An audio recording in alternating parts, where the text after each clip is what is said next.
Everybody likes to talk about Fujifilm recipes to create amazing straight-to-camera JPEGs, but how many people are using it effectively for their video? What's up, I'm Chris Tejas. I'm a photographer and videographer based in Ontario, Canada, and I shoot primarily on Fujifilm. What that means is that I have a whole bunch of film simulations I can use for my JPEGs whenever I want to shoot something and I just don't want to think about it.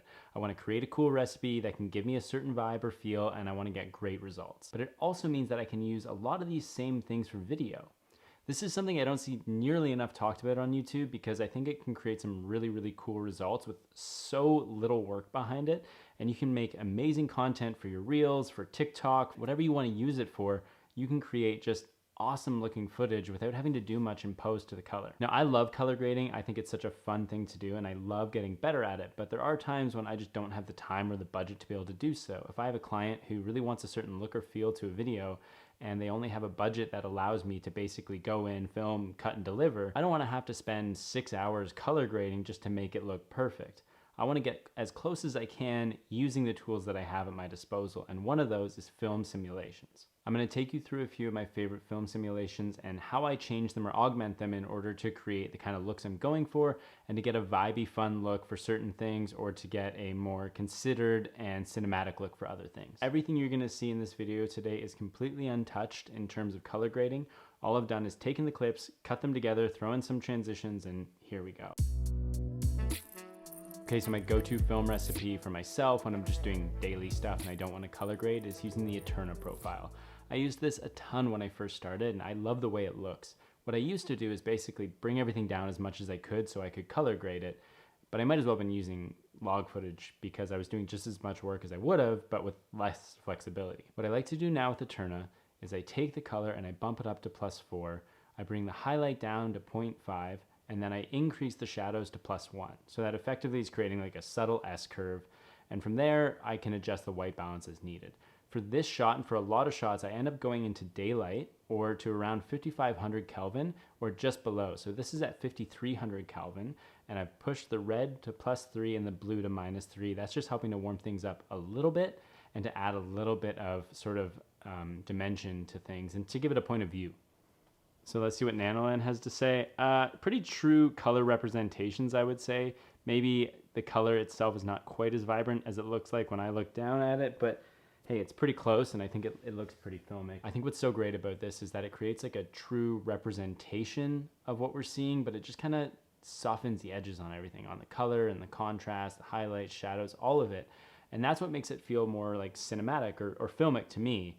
It might not be like a crazy color grade of like, you know, blue and orange and all that kind of stuff that's really popular, but it creates something that's really pleasing to look at. And I think it's really flattering on a lot of different skin types and a lot of different bodies. It's overall just a really nice, pretty film simulation. Okay, so it's cold because it's February and I live in Canada and I just need some nostalgic negative to warm me up. I love this film simulation. I use it a lot for my JPEGs. I find that it just gives me such a warm, nice range of colors and the tonality on it's really nice. The highlight roll off is good. It's a good film simulation, but how does it translate to video? Well, basically what we've done is we've upped our color a little bit and we've decreased our shadows and our highlights so that we're getting this kind of like reverse S curve. I find that really helps to just mellow everything out. Okay, so color-wise, if we just zoom in on Nanoland a little bit, what do we got going here? We've got some like nice warmer tones going to it. You can see that there's a more gentle fall off between the highlights and the shadows. And basically we're just dealing with like colors that have basically been brought in a little bit more together and aren't so far apart. Basically what that means is that our color range has kind of tightened up a little bit and that we're seeing more things in that warm spectrum. I find with a film simulation like this, it makes it a little bit easier to match clips because everything is a little more cohesive. So putting things together from different scenes becomes a little bit easier and you don't have to do quite as much adjusting in post. Right away, I think it's a great color grade that you could just use to make some awesome reels and have some fun with and create that kind of fun vintagey vibe. Okay, I know this is pretty intense looking, but stick with me here. I do think this can be a vibe that can look pretty cool if you're using it in the right way. Like this dark blue, saturated, heavy contrast. Like it's a thing. It can look cool for sure. It's not my thing all the time, but I think I could see how I could use it, and I think actually in certain scenarios it would work really well. If we look quick at Nanoland, you can see it's just like cooled everything down. It's darkened things up a little bit. It's made things a little more like grungy and vibey, which, I mean, it's a take on a Nirvana shirt, so I guess that makes sense. So this is based on the Velvia film simulation. We've increased our highlights by 1.5, the shadows are kept at 0, and the color is increased by 2.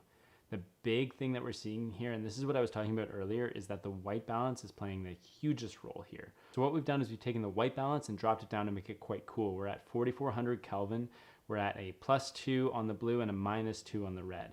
And this just shows you that like little changes on the white balance in video seem to really affect things a lot. And that is actually a powerful lesson for us to take into our color grading in the future, knowing that we can do so much with our white balance. Yeah, I probably wouldn't use this very often either, but I do think it's cool, and I think it can create a bit of an interesting look if you want to lean into that, you know, high color, high contrast, blue, cool look. You could also take this same basic thing and just push your white balance to the warm side, and you'd get an equally interesting look. Oh, we're back in Kansas, folks, so to speak. We're in black and white, and Nanoland is not stoked. But I love black and white. I think it's so beautiful, and I wish I could use it more. I wish there was more opportunities for me to use it when I was doing client work, but most people want color, obviously. And if it were purely up to me and not the algorithm, I would be shooting everything in black and white, and I would force y'all to watch it. And maybe when I have 10,000 subscribers, that's what I'll start doing, and we'll see how quickly they fall off. But I think black and white does have one distinct advantage, and that is when somebody is speaking to you and it's in black and white, it makes you listen. I think when we put something into black and white, we all of a sudden just like emphasize things. If you see a black and white interview, it makes it feel serious. So this is a really simple film simulation. It's Acros yellow with 0 on the highlights and -0.5 on the shadows. But what about white balance? Because when you're dealing with white balance in a black and white image, it changes things a little bit, not so much on the color, but the tonality. So for this setup, what I found worked well, and for a lot of setups too, where you're dealing with a lot of dark and light and different kind of colors and contrasts, I set it to auto white balance with a +7 on the red and -7 on the blue. That helps to just kind of lift everything up a little bit.